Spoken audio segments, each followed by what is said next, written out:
Hello, hello mga ka-farming. Good morning, good morning. Welcome dito sa aming munting farm. So, ayan, ngayong umaga, andito tayo sa taniman. Siyempre, andito tayo sa farm. So, nagtatanim si Papa ng kamuting kahoy. Papakita ko sa inyo, guys. Ayan si Mama. Nililinisan yung mga tanim na upo. Upong maiksi yung sa palengke. So, ito yung hindi naabot ng seeds ng okra, kamuting kahoy na ang tinanim. 4 na line.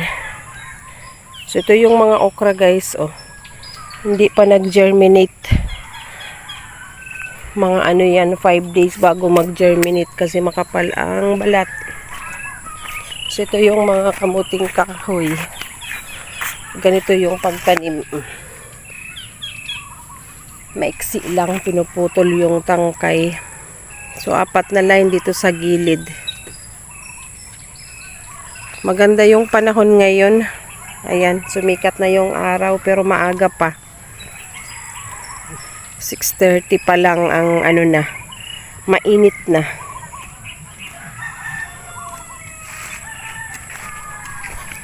Ang kamuting kahoy ay 6 months. 6 months bago ma-harvest. Pero yung dahon naman ay napapakinabangan. Dito sa Bicol ay ginugulay yung talbos ng kamuting kahoy.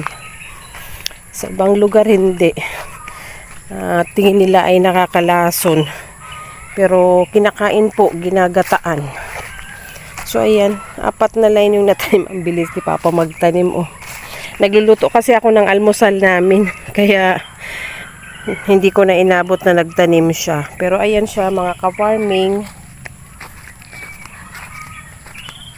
Ayan. Kamuting kahoy. So dito talaga hindi pa nag-germinate kasi hindi nga umuulan. Kaya matagal. Matagal siya mag-germinate. Hindi katulad ng sitaw na 3 days meron na. O, ito yung mga upo. Ayan, nakaabang na ang balad. Dating balad ng upong bilog. Ngayon, ito naman yung upong maiksi. So, ganito kaganda pag ano. Ito yung malaking tulong ng grass cutter. Kasi itong paligid, grass cutter na ang panglinis. Then, mano-mano na lang lilinisan itong pismong tanim. Naku, palubat na pala to. Hindi na-charge kagabi. So, ayan. Dito tayo sa lilim. Pakita natin ang view. Ayan, maririnig nyo dito.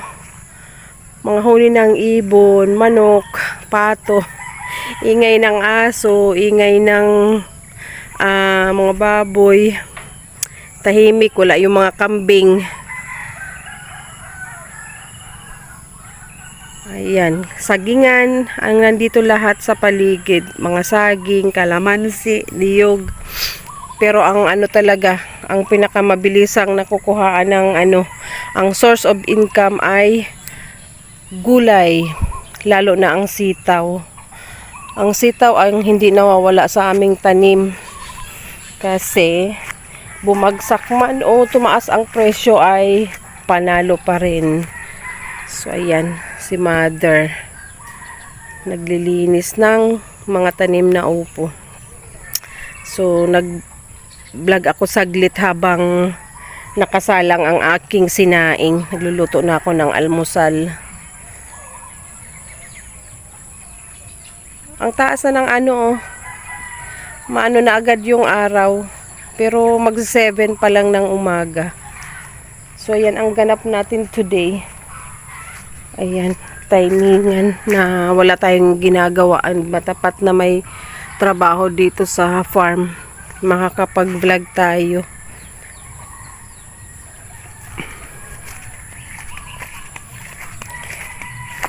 So, hindi pala ako nakapag picturean ko nga pang thumbnail. Makita naman kasi maliwanag na. And nasisikatan ng araw.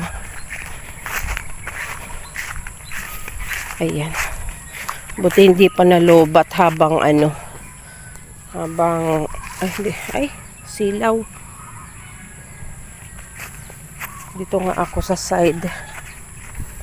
Masilaw.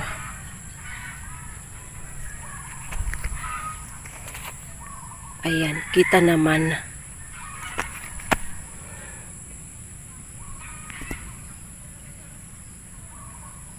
Oh, ganyan yung itsura. Ganyan ang itsura. Pag ganito na lang.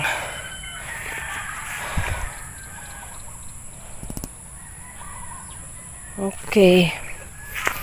Ayan yung mga upo, oh. Matataba na. So, yan, mga 1 linggo pa. Gagapang na yan. Tingnan ko na yung linuluto ko. Sinaing na yung nakasalang. Din magluluto ako ng ulam. Tinapa and maggagawa ako ng veggie salad and magluto ng pansit canton. Yan, request ng aking anak na almusal. So, salamat sa pagsama ngayong umaga mga ka-farming. See you again next time. Bye-bye!